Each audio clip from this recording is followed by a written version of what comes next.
Bienvenidos, fans of the hottest entertainment on the planet. Jaimé En Fuego here, and this is my Day 7 review from the Fantasia International Film Festival, the landmark 30th anniversary for the fest. And I am super stoked to be covering in this virtual press here in the deadly desert of Arizona once more. Yes, I really wish that I could be in person in much more lovely weather than I'm experiencing here in July in the Phoenix metro area. But yeah, perhaps next year I can make my way up to Montreal, Québec, Canada, which is where one of the most respected genre festivals in the world is held on the annual. And I am talking today about a film entitled Someone's Daughter.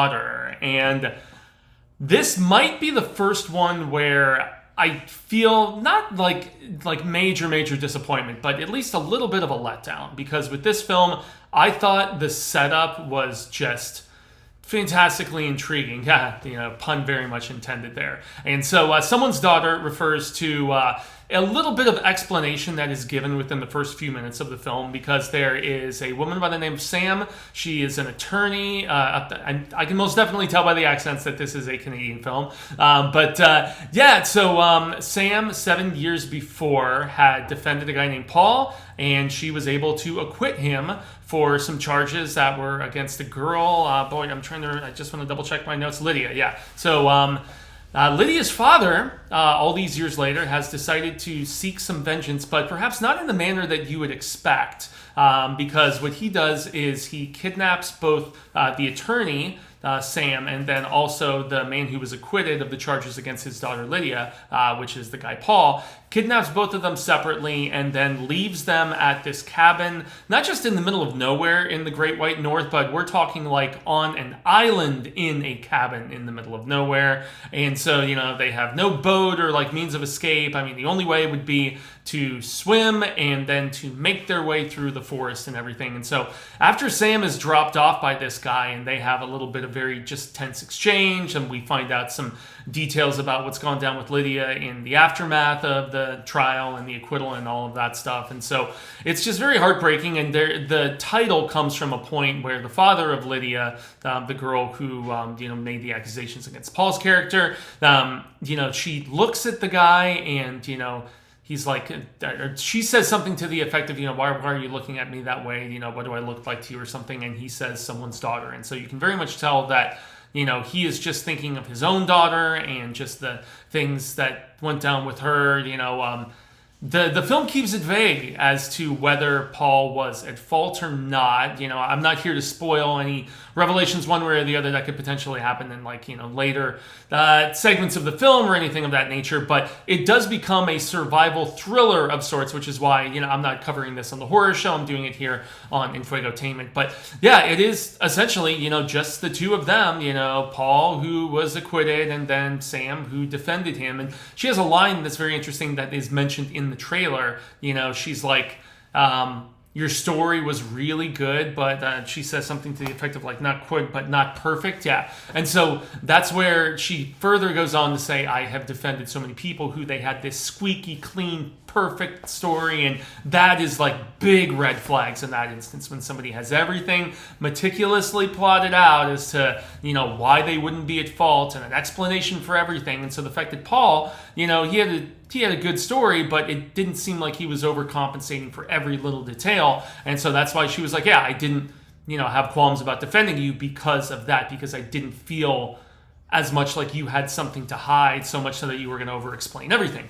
And so the two of them, they obviously remember each other after a little bit of getting reacquainted and whatnot. And so they do make their way through the wilderness, and there is some flirtation, there is some just hashing out recollections of the case itself and things of that nature. But I will say, the reason that I am kind of going into the letdown aspect, and once again, I'm not spoiling things, but the film kind of went where I was hoping that it wouldn't.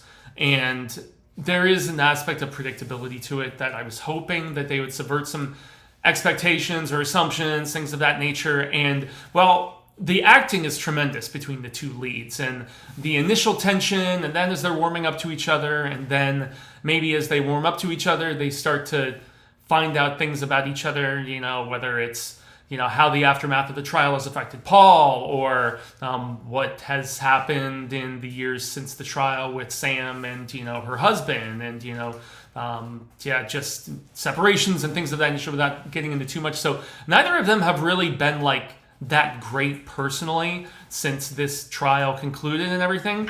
And so you do have all of that, and the performance and the chemistry between the two leads is great. And for the inaugural 10-ish minutes or so, the guy who kidnaps the both of them, he's great as well. I totally recognize him, and I couldn't put my finger on what I had seen him in previously. But the acting, despite really having three, I guess there's a fourth person near the end of the movie that shows up, and very, very briefly. But it is really the Sam and Paul show, and both of them are great. And the cinematography is gorgeous. You get some great views of just the Canadian wilderness, and just like endless throngs of trees and everything like that. And so it shows the sheer scale and scope of what they have to go through, what they have to trudge through in this wilderness to actually be able to make an escape if they are going to survive.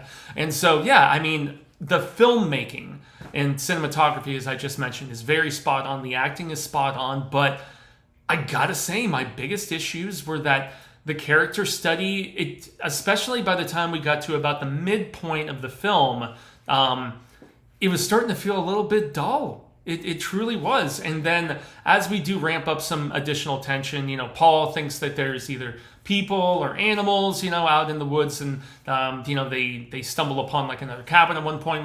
Once again, I'm kind of walking on eggshells, don't want to get into too many details, but I found the movie in the end to be kind of tame.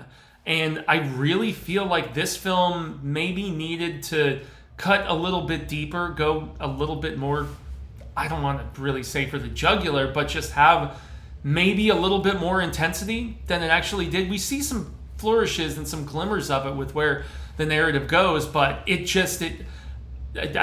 can only say what my experience with it was, and that was kind of how I was feeling by the end of the film. And as we are getting to the climax, and some things, as I said, kind of coming to a crescendo as far as this journey through the wilderness, and everything from attraction to bickering to just kind of trying to feel each other out, and I guess in more ways than one. But in the end, I was a little let down with this one, because I was just locked in based on the setup and everything right off the bat, and it just didn't sustain, at least for me. But that's not to say that there weren't a lot of merits in the technical categories and in the acting categories. But I feel like in some ways this might have even been better if it was condensed to maybe a longer form short film, because in all of my years of covering things like Fantastic, and here at Fantasia, International Horror Sci-Fi Film Festival, Phoenix Film Festival, Chattanooga, just various things over the years since I've been doing this for well over a decade, I've seen some shorts that push the 20-ish minute mark, 20 to 30 minutes, and I feel like maybe this could have been a short and we could have hit all of our beats. But granted, it is in a lot of ways the way that they structured it about the uncertainty of whether the accusations against Paul had any merit or not, and if there is will they or won't they, when you start to kind of realize the kind of attraction and the chemistry between these two people. And obviously being in this sort of remote situation, that's where it's not exactly cabin fever, although they do spend some time in two different cabins, throughout the film and everything. But as far as when you're in that sort of isolation, I hate to be very blunt about it, but I guess it does, and I've seen it in numerous movies. It does kind of up the horny factor a little bit for whatever reason. So it is he or isn't he, will they or won't they? You've got all of these different possibilities, throughout the film. But in the end, this is one of the first ones at the festival that didn't quite do it for me, if I'm going to be as diplomatic as possible. So, everybody, that is my thoughts on Someone's Daughter. It's not without, some positives, obviously, but, I had some issues with the script and how it didn't really ratchet up the tension and intensity quite as much as I feel like the setup really deserved. And so I extend a grande gracias. I've been Jaimé En Fuego. You can find Walt on all social media sectors, Twitter, X, Instagram, Facebook. Here on the YouTubies, obviously. You guys know the drill Z. Like, share, subscribe if you have seen this film on the festival circuit, please comment. Am I being too hard on it? Am I like a total butthole for some of my criticisms?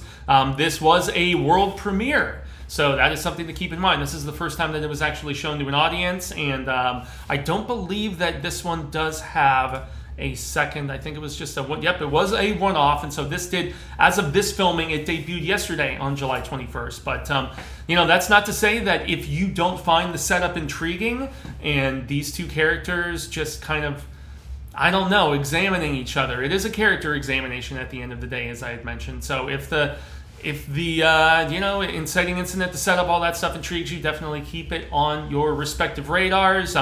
Fantasia, it is going for, I believe, 12 more days at this particular point, if I'm not mistaken. So there's still 2 more weekends going up on, Montreal, Quebec, Canada at the festival. It runs through Sunday, August 2nd. So very excited, as I have mentioned in all of my reviews thus far, to be covering this event once more. And guys, more reviews to come. I've got a nice stockpile from the Fantasia press, and then also some of the third parties that I have had the pleasure and honor to have some correspondence with and get some links from them as well. So still going to try to maintain the 1 review a day and just forge forward with that. So that's going to do it, everybody. And that is until the Reel of Ka comes around once more. Hasta luego, and amigos. Constant viewers, say thank you. I am hopeful we have been well met, that we share more of this film palaver sooner rather than later. And until the next Fantasia review mañana, everybody, adios.